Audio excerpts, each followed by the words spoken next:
Happy Research Day, everyone. This is Duke Dale, and this time I will teach you how to interpret a qualitative data.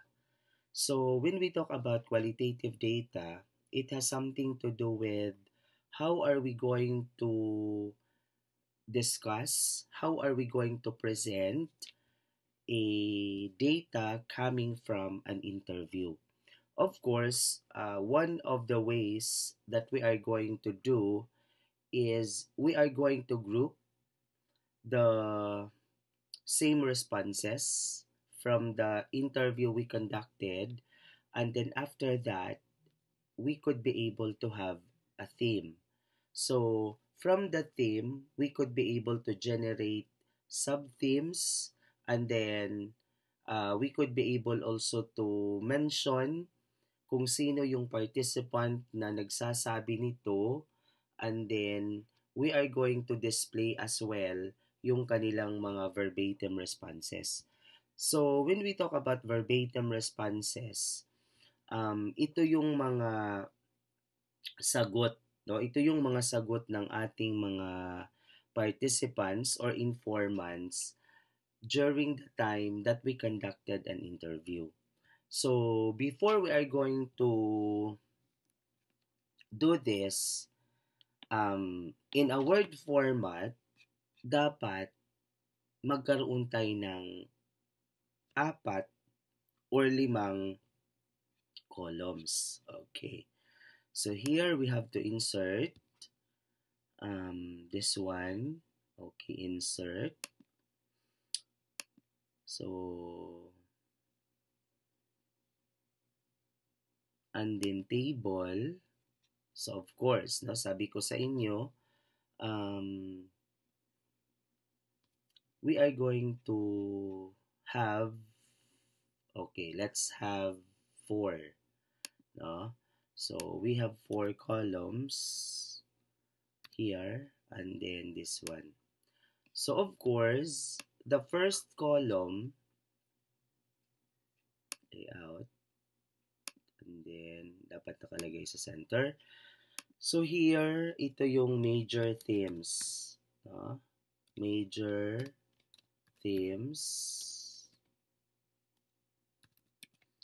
And then the second column is our sub themes.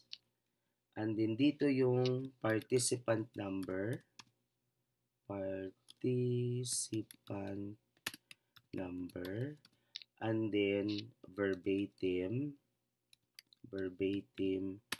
responses.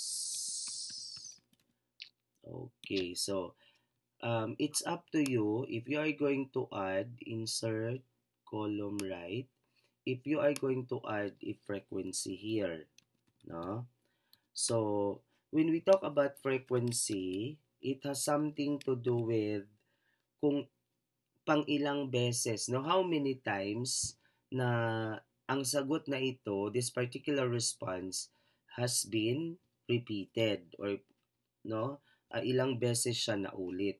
Okay, so but then this one is optional, and then the column for participants is also optional because when we talk about verbatim responses, for example here, merong sagot, no? Merong sagot yung informant o yung participant, pwede natin siya lagyan ng participant 1. So, always remember this, that in the presentation of the data, we will always adhere to a portrait format. No? Dapat naka-portrait siya. Hindi siya um, naka-landscape.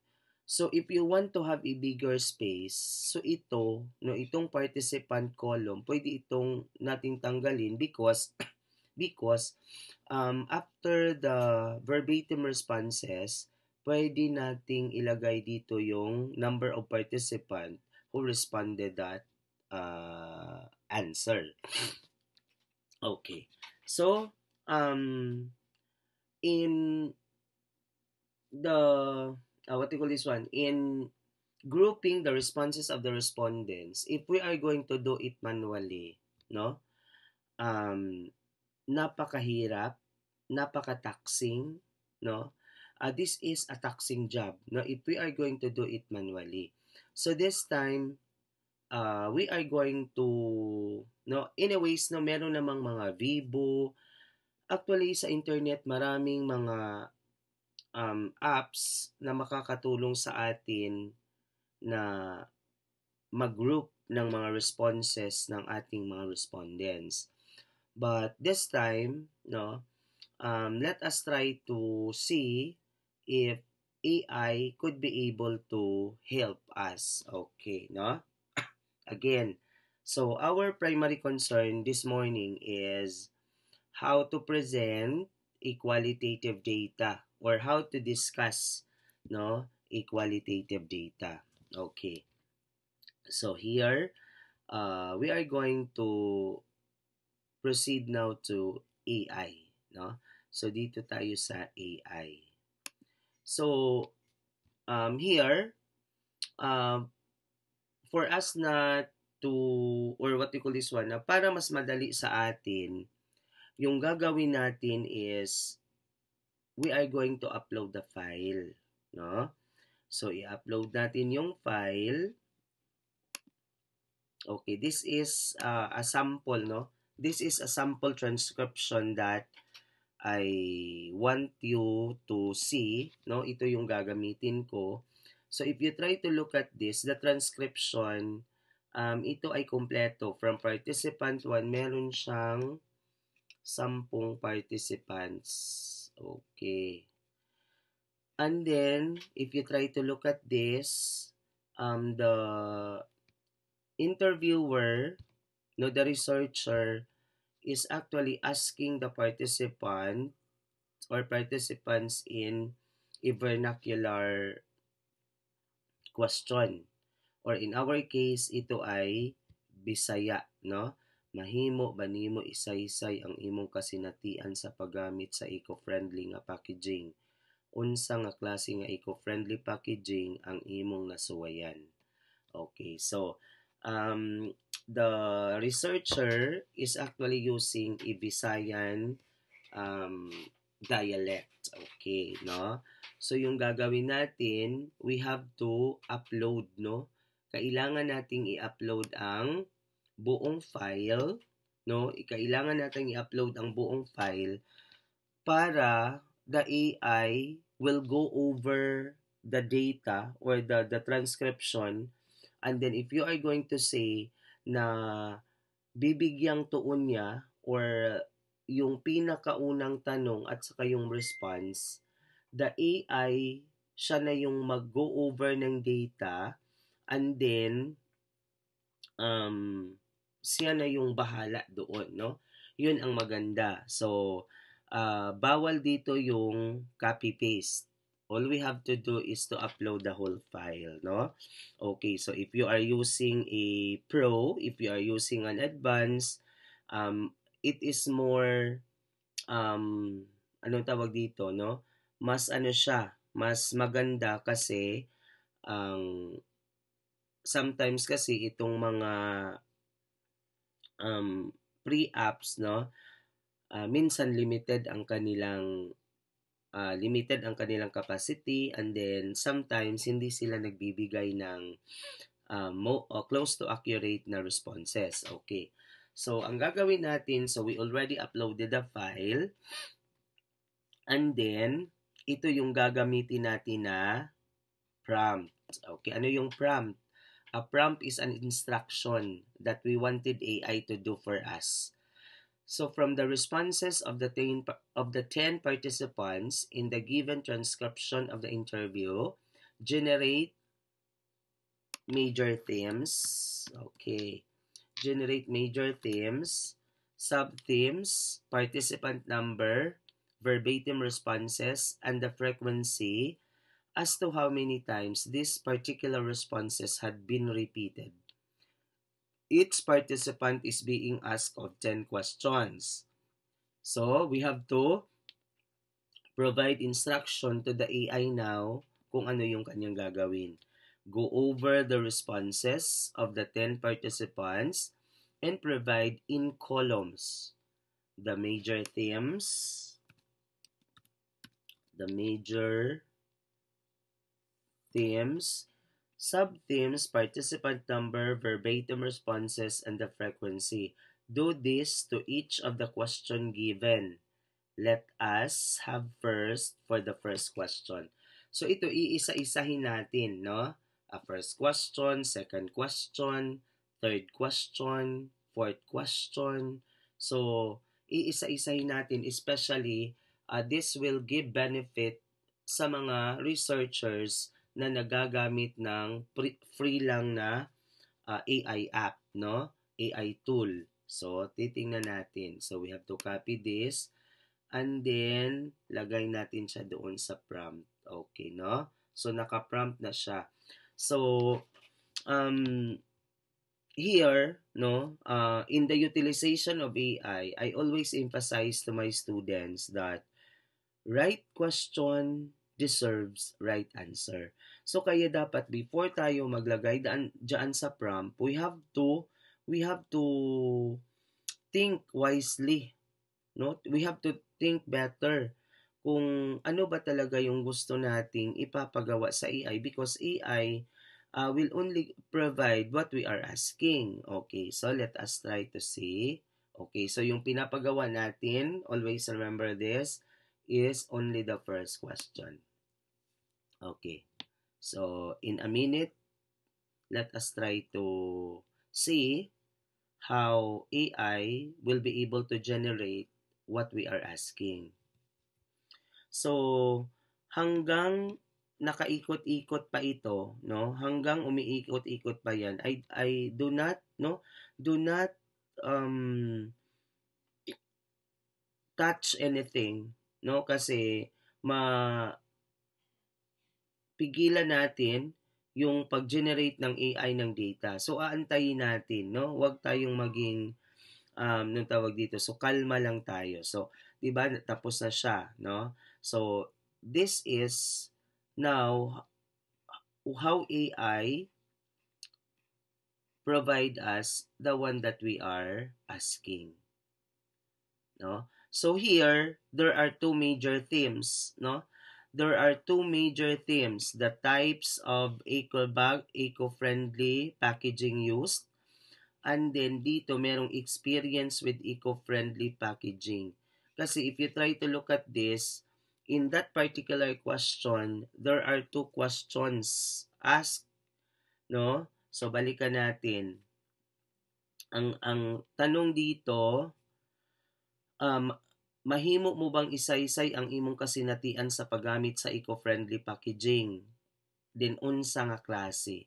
So, in this particular question, or in this particular item, there are two questions to be answered by the participant or informant. So, yan na po. So, if you try to look at this, meron na major theme, sub-theme, participant number, then verbatim responses, translated to English were helpful for understanding the theme, and then frequency. Okay, so for example, for this one, there are 10, no, responses or responded. Okay. Of course, no? And then here, dapat 10 din sila. If you try to look at this, so here, titingnan natin 1, 1, 2, 3, 4, 5, 6, 7, 8. Only 8 lang, no? Dito 1, 2, 3, 4, 5, 6, 7, 8. Okay. 9, 10, 11. Okay. So, here, no? So, this is a sample presentation. So, all you have to do is to read it properly, no? So that, kasi yung AI, sometimes, AI will provide us the generic data, universal kumbaga. So, yung gagawin natin, we have to read this para maging tama yung ginagawa natin. Okay, so andyan na. So, I want you to see the power of AI. So let us have question, or let us have the second question.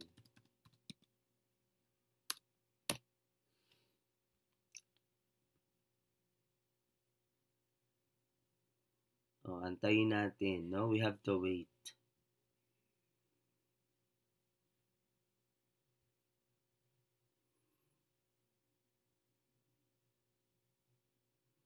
So, while this, no, encircling or umiikot yan, wag talaga natin siyang galawin. O yan. Diba? So, nandyan na siya. Another one. Let us have the third question. So, bakit nangyayari yan? Because we uploaded the file, no? So, we uploaded the file during our first prompt. So, ang ginagawa ngayon ng AI is the AI go over the data, no? Siya na yung naging bahala noong data. Basta, tama lang yung pagkakasabi natin sa prompt. Okay yan. No, di ba? Okay. So, if you try to look at this, this is a very simple way so that we will be assessed, no? We will be guided and AI could be able to help us. Okay. Now, let us try to have the second prompt. Kasi, after the presentation of the table, all we have to do is to discuss. No? All we have to do is to discuss. Okay. Now, let us try to have the second prompt. So, here, discuss comprehensively the major themes and the sub-themes for the first question. In the discussion, mention the participant or participants who responded to it, and embed as well the verbatim responses and provide an implications or insights of the data presented. Each sub-theme must be discussed in a paragraph form. So here, ang ipapagawa natin is we let AI discuss the data, no? Yung bawat theme, yung major themes, yung sub-themes that must be discussed in a paragraph form. And then, ang sinasabi natin dapat makita din natin yung verbatim responses nung participants in the discussion of the data. Kasi mahalaga yan. Mahalaga yung kanyang verbatim responses. Okay, so let us try. Okay, so we will add this one. In the before the presentation of the discussion table will discussion provide an introductory statement such as okay, table number, verb in the present tense, present tense form, and the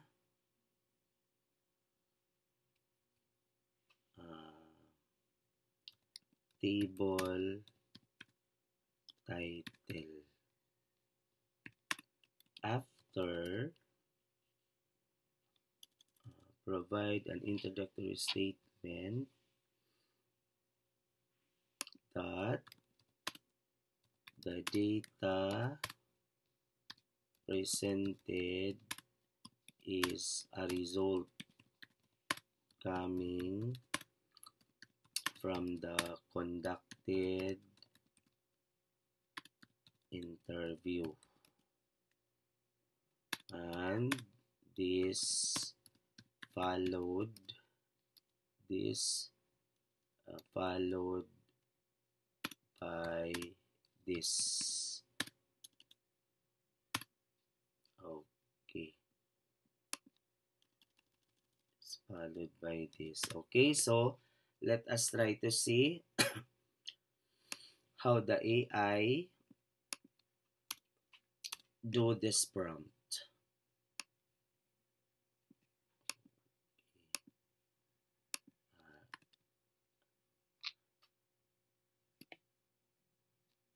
This is for table 1. Okay. Let's copy this and then, okay. Let's have the AI, how the AI tool will generate the data, based on the prompt that we provided.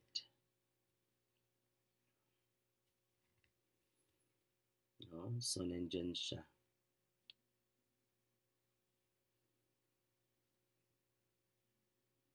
So, I hope hindi tayo mabigo.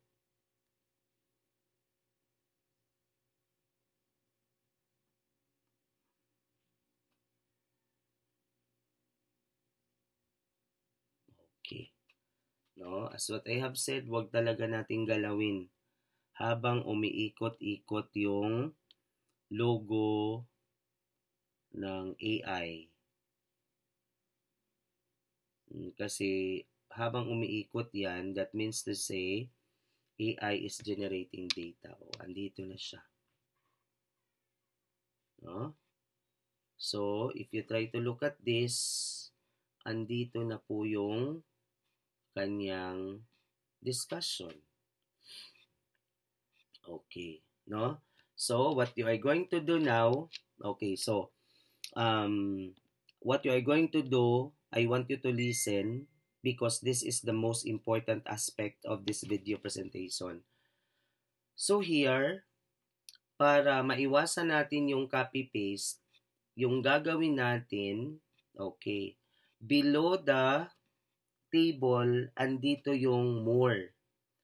The 3 dots na naka-vertical, in a vertical way. Okay, just click this one and copy. And then, we will proceed to our file. Ito yun. So, we have to delete this one and then paste. Paste natin yun. So, if you try to look at this, so, hindi ka na gagawa ng table manually. Why? Because from the AI, doon sa AI, naka-tabular na siya. So, ang iyong gagawin ngayon is just copy.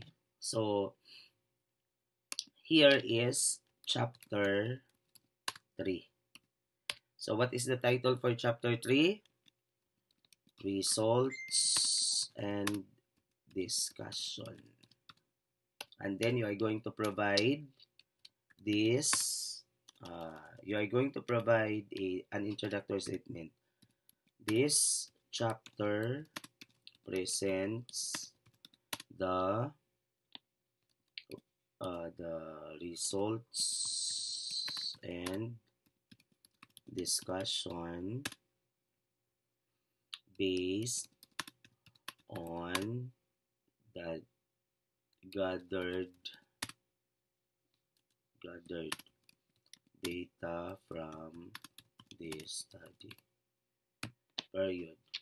And then ito, we have to delete this one. Kaya I told you to, I want you to read, So, dapat naka-double space yan, double space. And then, let us try to see the paragraph. Dapat sa paragraph, this is 0. No, yung spacing na before, after 0 yan. And then, yan, no? Okay, tama na. And then, Arial 12. Arial 12. Yan. So, this one, we have to put this at the center. And then, naka-bold. And then, this one, dapat naka-justify. Okay. And then, lagyan na natin siya ng, this is table 1. So, what is the title of the table according to AI? Okay. The title of the table is Participants' Experiences and Types of Eco. Yan. So, we are going to copy this. And then, so this is now the Control V. Command V. No, because I am using ang tawag dito, MacBook. No, iba yung command. Tapos, naka-italic yan. 12. And then, this one, Arial. And then, yung table, dapat naka-bold. No, this is an APA. So, after this one, yan. Ang gagawin natin, tingnan nyo the way the table is being made. So, this is, excuse me, this is not, this is not, no, the table that is, ano tawag dito, no, hindi ito yung tamang table, no. So, yung gagawin natin, dito, ito yon, no, ito, this one. So, punta tayo doon sa table design, and then we will click this one. So, and then, paragraphing tayo. Okay. So, dapat, dito this paragraph. Kasi, gagawin natin, we are going to present this in a single space. No, medyo mahaba-haba ang video na ito. So, pagtiyagaan nyo talaga. No, because this is the only way that I could be able to help you during my absence. So, paragraph, and then 0, 0, and then single. Okay. So, yan. No? So, again, from the table number, dapat merong table, or ano tawag dito, space. So, nandito na yan. So, itong, that's why I told you, no? That's why I told you na a participant number will eat really a space, no? Yan, tanggalin natin. So, here, lagay natin layout, lagay natin siya sa center para okay. Kaya, pwede, no? Yung participant number, pwede natin siya dito P and then 1. So, yung 1 dapat ito, pwede natin itong i-subscript. Yan. No? So, if we are doing this, so mawawala ito, we could be able to have a bigger space. And then, itong frequency, actually, no, as what I have told you, this is optional. No? Frequency is optional. Yan. Okay. So, if we are going to have this, no, participant number, ganito yung gagawin natin, then we could be able to what? We could be able to save a space. Okay. So, yan. No? So, ganyan na yan. And then, how about the discussion? So, yung gagawin natin, let's proceed to AI again. O, diba? Sabi ko sa inyo, ito na lang. Yan. Just copy para hindi na kayo mag-copy paste, no? Copy this one and then okay, dito tayo. Paste natin 'yan. Of course, as what I have told you,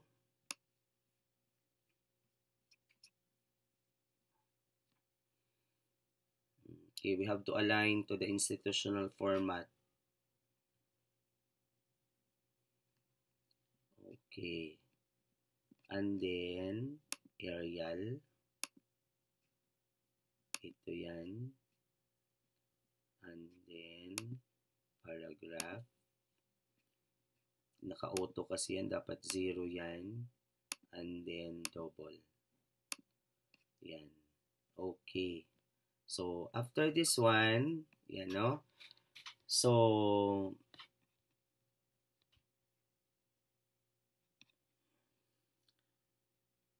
here, how to start, no? So, table 1,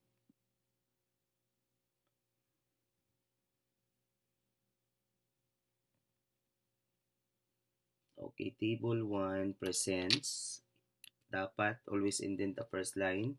Table 1 presents the participants' experiences and types of ego. Okay. And then, ito tanggalin natin.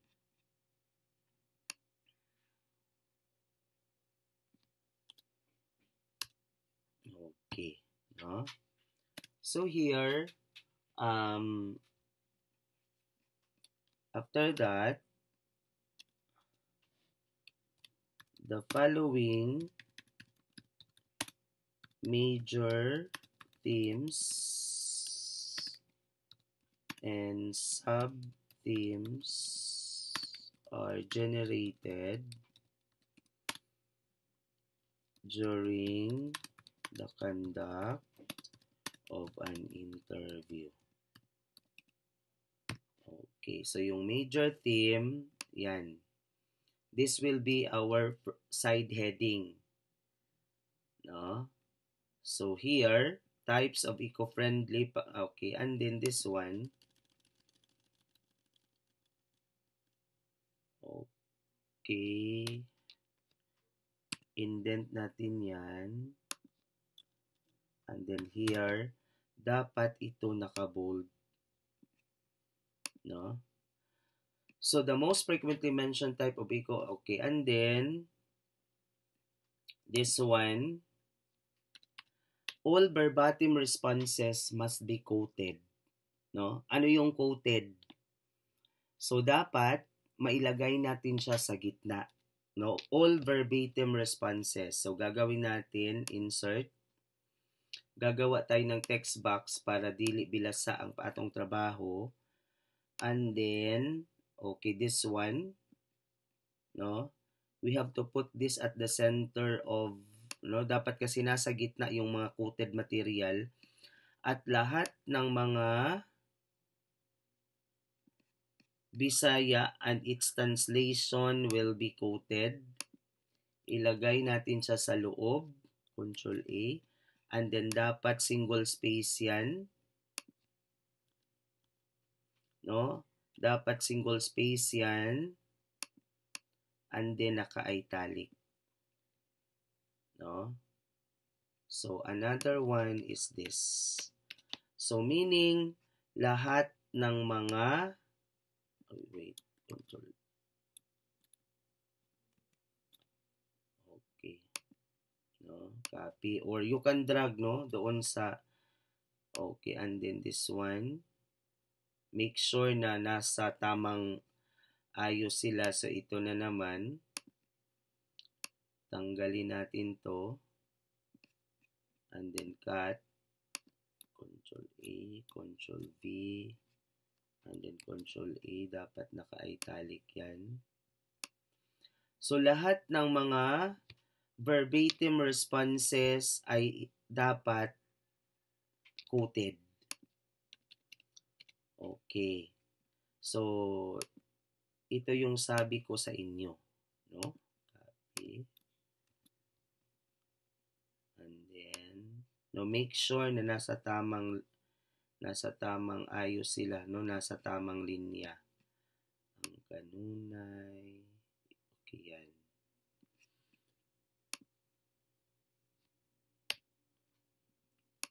Control. Okay. Control V. Control A. And then, okay. So, no? Ito yon. And then, ang inyong gagawin, we have to remove the line here. So, yan. Format, right-click, format shape, line, and then no line. So, if you try to look at this, when you print this one, wala na yung linya. No? This one also, this is quoted, format shape, no line. Okay. Another one, format shape, no line. Okay. No? And then, dito na tayo sa okay. No? Pwede natin na itong tanggalin. Yan. So, dito sa subteam 2, delete na din natin to. And then,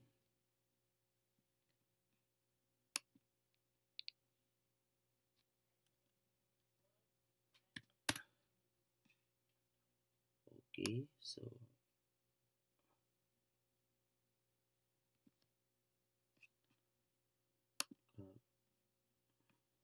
balik natin itong eco bag. No?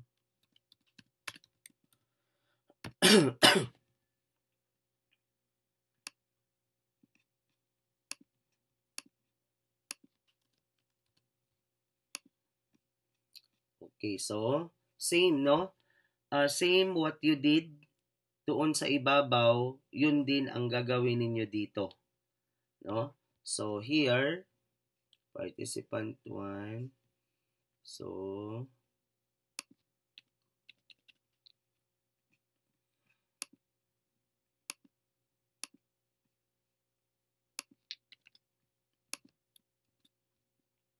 basta you have to make sure na nasa gitna talaga yan.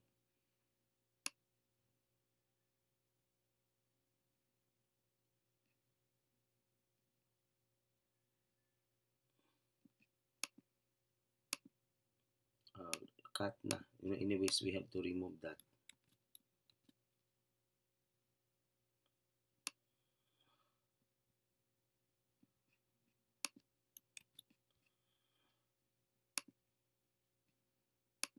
Okay. So, this is just a sample so that you will be guided. And then, in every subtheme, no, in every subtheme you generated, I want you to go back to your literature review so that you could be able to provide a literature support in every subtheme that you generated. So, the findings of the study aligned with, okay, passion. For example, passion 2025 emphasized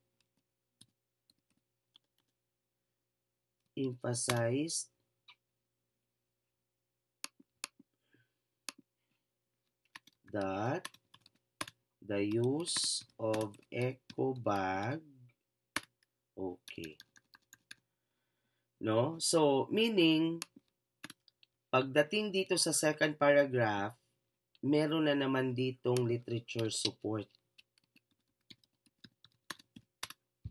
No?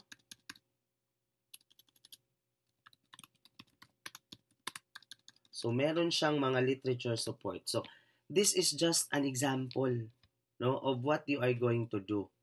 So, and then, after this one, okay, after all the tables are presented, discussed, interpret, and analyze, that's the time that you are going to proceed to chapter 4. Summary, findings, conclusions, and recommendations. So, I hope with this video presentation, you are now guided. No, I hope that this video presentations you are now guided so that you will be ready for our final defense that is scheduled on May 24, 25, and 27. So, thank you so much, students, for watching this video. And this is my only wish that using this video or by simply watching this video, all students in all walks of life know how to write and present research. Thank you so much for watching. God bless everyone. And once again, happy Research Day.